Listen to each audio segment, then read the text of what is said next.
నమస్కారం NSTV news కి స్వాగతం. నా పేరు సంధ్య. ముందుగా వార్తల్లోని ముఖ్యాంశాలు. మంచిర్యాల జిల్లా కాశీపేట మండలం దేవపూర్ సిమెంట్ ఫ్యాక్టరీ ఎన్నికల్లో భాగంగా orient cement factory staff and workers union federation 3121 union అధ్యక్షుడు కోకిరాల సత్యపాల్ రావు మాట్లాడుతూ గత 10 ఏళ్లలో సిమెంట్ ఫ్యాక్టరీలో కార్మికుల హక్కుల గురించి పట్టించుకున్న నాయకుడు లేడన్నారు.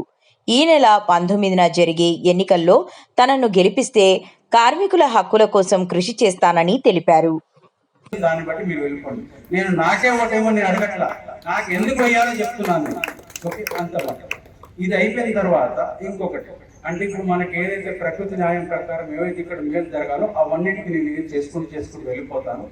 ఇంకొకటి ఏంటంటే మీరు ఒక్కటి మాట గుర్తుపెట్టుకోండి, మీ ప్రతి ఒక్క ఓటు మీ హక్కుల రక్షణ కోసం, మీ ప్రతి ఒక్క ఓటు మీకు మీ భావి తరాల కోసం, మీ పిల్లల భవిష్యత్తు కోసం, సమాజ స్థాపన కోసం.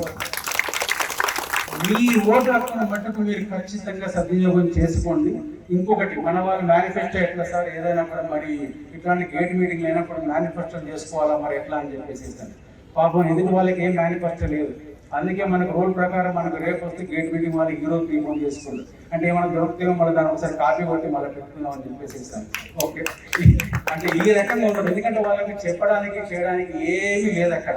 సో అయినా కూడా మనకు ఎందుకంటే మనం 2 సార్లు చెప్పిన ఇంతకుముందు కొన్ని మేనిఫెస్టో కొన్ని విషయాలు అంటే విద్య ఆరోగ్యం వాటికి సంబంధించిన విషయాలు ఆయన ఏమన్నంటే ఇన్సూరెన్స్ సంబంధించి మన మెడిక్లెయిమ్ ఇప్పుడు ఒక్కొక్కరికి 2 lakhs. ఈ 2 lakhs ప్రకారం అందులో కూడా పేరెంట్ డిపెండెంట్ కాదు. ఒక మాట చెప్పండి, వీళ్ళని జీవితాంతం మోసి పెంచిన తల్లిదండ్రులకు కూడా మనం రక్షణ కల్పించే స్థితి వస్తే ఇంకా దేనికోసం మన జీవితం. నేనేమంటే ఎవరైతే డిపెండెంట్ అంటే ఒక మీనింగ్ మన మీద ఆధారపడ్డవాడు అని చెప్పి వాళ్ళ అదృష్టవశాత్తు వాళ్ళ వయసు వచ్చే ప్రాబ్లమ్స్ కావచ్చు, ఇట్లాంటి వాటిలో మన తండ్రి మనం ఆధారపడి ఉంటారు. అటువంటిప్పుడు వాళ్ళకి ఇన్సూరెన్స్ లో కవరేజ్ లేకపోవడం ఏంటి?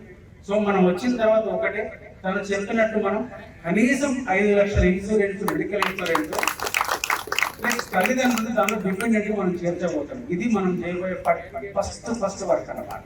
సెకండ్ ఆల్రెడీ చెప్పినారు చాలా మంది నాయకులు, ఇంకా డిస్టెన్స్ లేదు, ఎట్లాంటి మినిమం ఫెసిలిటీ లేదని చెప్పేసి.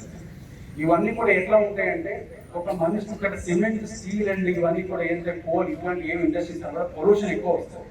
ఇట్లాంటి వాటి మన రెస్పిరేటరీ ఇష్యూ అంటే మన శ్వాసకు సంబంధించిన మన వ్యాధులు అనేవి న్యాచురల్గా వస్తాయి. ఇన్ని సంవత్సరాల సిమెంట్ ధూళి మనం లోపల తీసుకుంటాం, ఇక్కడ నుంచి వేగంగా వెళ్ళిపోతుంది. పోయేటప్పుడు మన లోపల మన ఊపిరితిత్తుల్లో కొంచెం డస్ట్ మిగిలిపోతుంది. అటువంటిప్పుడు ఏదైతే వ్యాధులు వస్తాయో వాటిని తట్టుకోవడానికి మనకి ఏ రకమైన భద్రత ఉండక్కర్లేదా? మరి మన ఫ్యామిలీ ఏదైనా జరుగుతూ ఒక్కరికి ఏదైనా జరిగి ఒక 10 లక్షల రూపాయలు ఖర్చు నుంచి 10 సంవత్సరాల జీవితం వెనక్కి వెళ్ళినట్టు. సో ఇట్లాంటి ఏమున్నా కూడా మనం వాళ్ళతో మాట్లాడడానికి కానీ, ఇన్సూరెన్స్ సంబంధించి చేయడానికి కానీ, మనకు ఇక్కడ హాస్పిటల్ ఫెసిలిటీ ఉండడానికి కానీ మనకు ఖచ్చితంగా ఒక యూనియన్ వ్యవస్థ అంతా ఉండాలి. ఆ యూనియన్ వ్యవస్థ ఉన్న వాళ్ళకు నిజాయితీ ఉండాలా, మాట్లాడేంత దమ్ము ఉండాలి, మాట్లాడేంత స్తోమత ఉండాలి. అది ఆర్థిక స్తోమత అని చెప్పట్లేదు. అంటే